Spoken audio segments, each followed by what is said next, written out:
यार वो शुरू हेलो शुरू और एक मिनट आपको एक मिनट इंटरव्यू शुरू हो गया, मैं आपको करता हूँ, बाद में करता हूँ।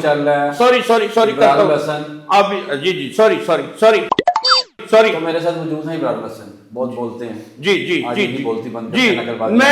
मैं देखे मेरा वाज़ेह मौक़िफ़ है कि मैं इस दौर में अब देखे, अब इन तीनों की मैंने इजारादारी खत्म कर दी है। मैं इनकी इजारादारी, ये जो इन्होंने दुकानें खोली हुई है ना, मैं वो बर्दाश्त नहीं कर सकता। सवाल दे कोई सवाल नहीं होगा।